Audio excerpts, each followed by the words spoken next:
Warning, playing FPL is highly addictive. It may cause stress, a loss of free time, a resentment towards friends or colleagues, and a dislike to football in general. Please, FPL responsibly.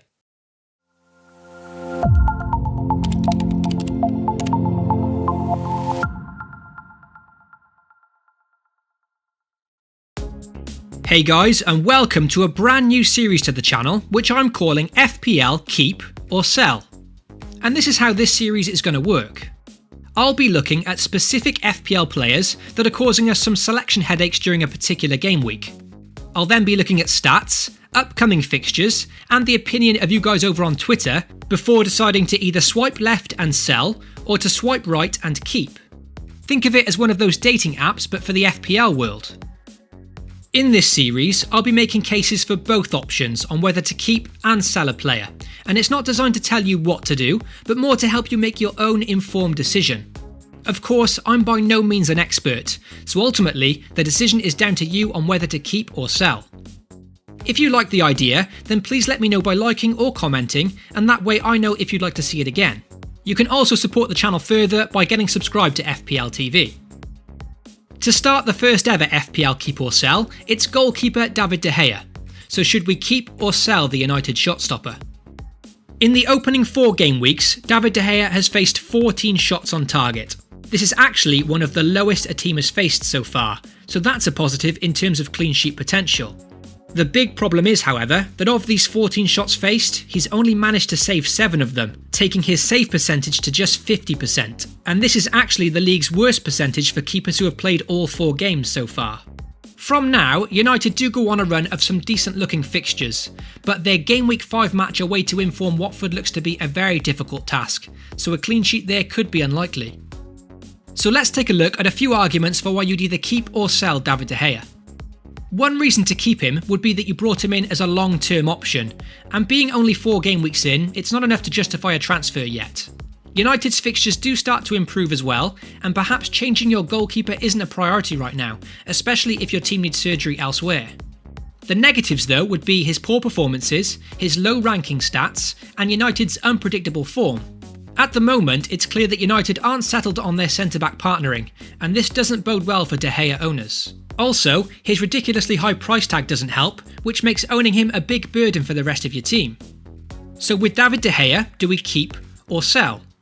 From over 300 votes on Twitter from the FPL community, over 75% have deemed him surplus to requirements, and honestly, I'd have to agree. If he was priced at 5.5 million, I may consider holding on to him, but he's more expensive than any other goalkeeper, and the stats suggest he's underperforming massively, so unfortunately, it's a swipe left from me. Next up to face FPL Keep or Sell is Mkhitaryan, who's gone from being a very good option after 3 game weeks to being a liability after being benched in game week 4. In the opening 3 game weeks before his benching in game week 4, Mkhitaryan's stats were fairly impressive. From all midfielders in the opening 3 game weeks, he was 6th for chances created with 7. As for goal attempts, he also produced an impressive 8, which after 3 games was equal to Sadio Mane. So some very good stats here to show that he's a provider as well as a goal threat, and you can see why he's such a tempting option at 7.2 million. The problem though isn't really his stats, but the fact that he was benched in game week 4, which has a lot of managers concerned for his minutes, only making a 1-minute cameo last weekend. For Mkhitaryan, let's quickly take to Twitter and see what some of you guys were saying. Feedback for Mickey was mostly negative, with Nick, an Arsenal fan, saying that team selection isn't convincing anywhere at the moment, and Quinton says that the manager's system is still in adjustment mode. George says, however, that although he may miss the odd game, Mkhitaryan's good fixtures make him worth keeping for now. The point the guys are focusing on here is that Arsenal are still in transition, and new manager Unai Emery is yet to be settled on a concrete starting 11. And they're completely right in their thinking. In fact, in the 4 games so far this season, Arsenal have changed their attacking players every game, with Aubameyang, Lacazette, Ozil, Ramsey, Mkhitaryan and Iwobi, 6 players all fighting for just 4 spots in the team. So let's summarise and look at some reasons on why you may want to keep or sell Mkhitaryan. On the positive side, he did start and play the full 90 in the opening 3 games. And from the 6 attacking players mentioned earlier, he's played the 2nd most minutes currently, behind only Aubameyang. When played, he was very productive with the ball, creating 7 chances and producing 8 goal attempts, so there's no doubt that if he's in the team, he's a great value pick. And lastly, Arsenal's fixtures do improve significantly, so as George mentioned earlier, Mkhitaryan could still return points even with a limited amount of minutes. As for reasons to sell Mkhitaryan, of course he was dropped in Arsenal's most recent game against Cardiff, which is what sparked over 100,000 managers to sell him already. Secondly, it's the fact that Arsenal played 2 strikers in Game Week 4, and the big negative here is that both strikers scored and played well, which does cast further doubt over Mkhitaryan. So do we keep or sell? Well, from 391 votes, 2/3 of you opted to sell Mkhitaryan, and I think that's fair. It's never ideal to have a rotation risk in your side. On this occasion though, for me personally, I'm going to have to side with the minority. Now there's no doubt that Mkhitaryan is a rotation risk, and Lacazette playing well in Game Week 4 could really affect his minutes. However, he's only been benched the 1 game week so far, and I don't think you need to rush into a transfer here and can afford to hold on for at least 1 more game. I think both keeping and selling Mkhitaryan are both viable options, and if I didn't own Mkhitaryan, I certainly wouldn't be looking to buy him. But if he was currently in my side, I'd be keeping him for Game Week 5, so it's a swipe right from me. And lastly on the first episode of FPL Keep or Sell, it's Mohamed Salah, last year's highest scorer with this year's highest price, and he's certainly dividing opinion currently. Firstly, let's delve into the Egyptian stats. Salah currently sits on 27 points, with 2 goals and 2 assists in the opening 4 game weeks. Interestingly, he had 2 goals and 1 assist at this stage last season, so he's actually very slightly ahead of his record-breaking year. His chances created currently stands at 13, the highest of any midfielder, and he's also ranked first for goal attempts from midfield with a whopping 19. Clearly, the stats are all there, but I think it's his difficult upcoming fixtures that are putting a lot of managers off, especially considering their Champions League games too.